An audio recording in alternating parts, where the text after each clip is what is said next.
How to connect with people on Twitter. Twitter, now called X, is more than posting, it's about connecting. And here's how to build real connections step by step. So, step one, follow accounts that interest you.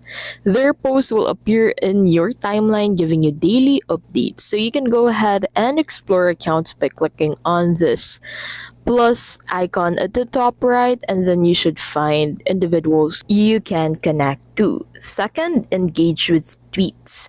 Engage with tweets, like, retweet, or reply to start conversations and show support. Step 3, use direct messages for private chats. Tap the message icon to open your inbox, enable message requests to connect beyond your followers.